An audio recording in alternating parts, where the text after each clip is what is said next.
রবিবার দিন বাজার থেকে কতগুলো সুইটকর্ন কিনে এনেছিলাম।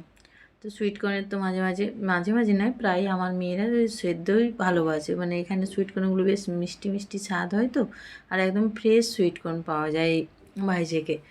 বেশ ওই জন্য ওরা একটু সামান্য নুন দিয়ে সেদ্ধ করে দিলে বা একটু জিরে গুঁড়ো লেবু দিয়ে খেতে খুব পছন্দ করে ওরা। তারপরে ক্রিসপি সুইটকর্ন এগুলো বানালেও খায়। তো সেদিন খুব মন হচ্ছিল, কয়েকদিন ধরে ইউটিউবে ভিডিও দেখছিলাম, তারপরে ভাবলাম তাহলে আজকে সুইটকর্নটা যখন আছে তাহলে একটু একটু কর্ন চিজ বল বানাবো, আর খেতেও বেশ ভালো লাগে। আগে থেকে আলুটা সেদ্ধ করে রেখে দিয়েছিলাম আর সুইটকর্নও ছাড়িয়ে সেদ্ধ করে রেখেছিলাম। সব কিছু রেডি করে রেখেছিলাম, কারণ সন্ধেবেলা বিকেলবেলার দিকে এটা তো বানাবো বলেই। কারণ মেয়ে চলে আসে তাড়াতাড়ি, তাড়াতাড়ি নয়, ওই 6:30 7টার মধ্যে চলে আসে। তারপরে ছোটোটাও তো ঘুমায়, আর আমি যদি এদিকে বানাতে শুরু করি তাহলে ওরা আর ঘুমাবে না, ও এখানেই আমার পেছনে পেছনে ঘুরতে থাকবে। তো প্রথমে তো দেখতেই পেলে আলুটা আমি ম্যাশ করে নিয়েছি ভালো করে, আর সুইটকর্নটা সেদ্ধ সুইটকর্নটা একটু মিক্সিতে ভালো করে ঘুরিয়ে নিয়েছি।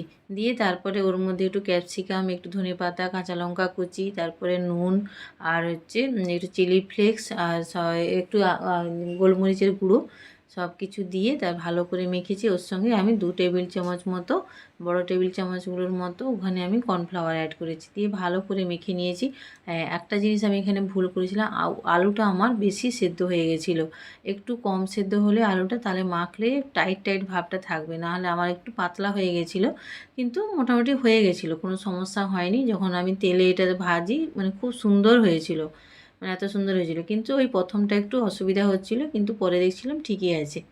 ব্যাস কিছুই নয়, তারপরে যে একটা ঘোল বানিয়ে নিয়েছি সেটা তো মেখে রেখেছি, আর চিজ নিয়েছি কতগুলো। ঘোলটা ওই 2 চামচ ময়দা, 2 চামচ কর্নফ্লাওয়ার, একটু গোলমরিচ আর একটু নুন দিয়ে একটা ঘোল বানিয়ে নিয়েছি। আর এখানে ব্রেড ক্রাম্বস নিয়েছি। তারপরে হাতের তালুতে কিছুটা পরিমাণে আলুর পুরটা নিয়ে তার মাঝখানে চিজটা দিয়ে দিয়েছি, দিয়ে ওর মধ্যে কোট করে এবারে ব্রেড ক্রাম্বসে কোট করে নিলেই, ভালো করে হাত দিয়ে চিপে চিপে চিপে চিপে একটু কোট করে নিলেই হয়ে যাবে। দিয়ে এবারে গরম তেলে হালকা ফ্রাই করে নিলে, বা এটা এয়ার ফ্রায়ারও করা যায়। এই চিজ বলগুলোকে এয়ার ফ্রায়ারও করতে পারেন আপনারা, খেতে কিন্তু খুবই সুন্দর হয়। বাচ্চারা তো এইসব জিনিস খুবই পছন্দ করে, আর আমার বড় মেয়ে তো খুবই পছন্দ করে। ওর তো এইসব জিনিস হলে আর কিছু চাইই না। ব্যাস ও কতগুলো বানিয়েছিলাম, আবার কতগুলো টিফিনের জন্যও নিয়ে গেছে। ভেজে তুলে নিয়েছি, আরও কতগুলো ভেজে তুলে, মেয়েও এদিকে চলে এসছে, বলছে মা তুমি কি বানাচ্ছ। খুব সুন্দর হয়েছিল বেশ, আর বাইরেটা বেশ ক্রিস্পি, আর ভেতরটা একদম চিজটা পুরো মেল্ট হয়ে গেছিলো। ইভিনিং স্ন্যাক্সে কিন্তু খুব সুন্দর একটা রেসিপি, ট্রাই করে দেখতে পারেন। চলুন আজকে তাহলে আসি।